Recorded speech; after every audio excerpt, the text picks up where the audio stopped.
In this video, I traveled to Mexico in search of the greatest dreadlocks on Playa de las Muertes. I was there a few years back before the whole coronavirus thing came about, and Sayulita is probably one of the best places I've been on the west side of Mexico. There is a very big surf scene, which means a very big hip scene, like a hippie scene, which means a very big dreadlock scene out on the west coast of Mexico. And I was at this beach and I seen some guys with some dreads hanging out. So regardless of me not knowing any Spanish, I approached him anyways and tried to get some content and a conversation out of the dude. And this is how the video went.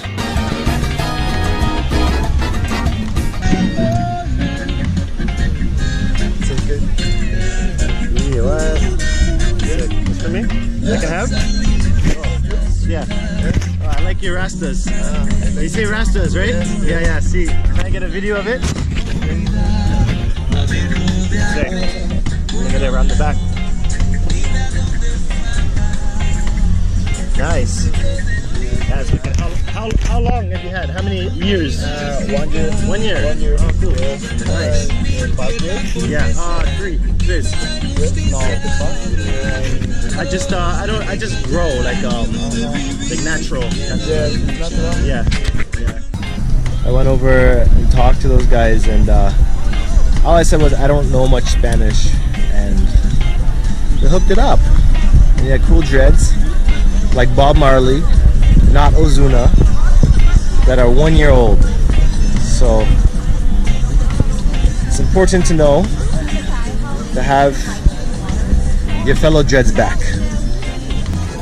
During our discussion, I did refer to our dreadlocks as rastas. I have noticed in the Spanish language, sometimes it will translate the word dreadlocks into rastas. So that was my poor attempt of using broken Spanglish to tell him that I liked his locks. And he was more than welcome to receive the compliment. He actually gave me a free bud as well, because I was actually like not looking for weed, but as dreads, we know that we want to smoke weed together, and he hooked it up with a bud in Mexico. It was fireweed.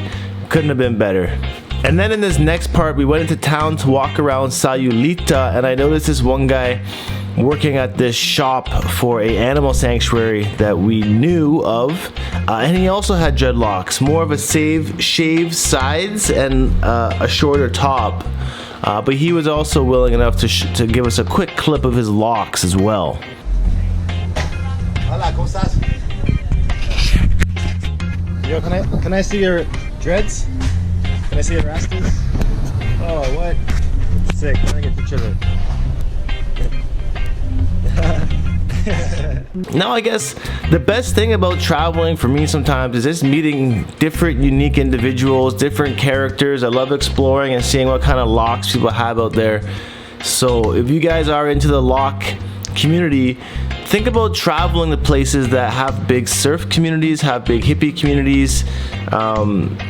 These are generally places that you'll find a lot of dreadheads in that area for some reason. They know how to find that low-key chill lifestyle, more of a west coast vibe more than anything. But that's gonna be it for this video. Just a quick little update on the archives from the Knot Nation travel vlogs. And let me know in the comments below where you have traveled to that you've seen the most dreadheads in your life. Very interested to know the answer to this question.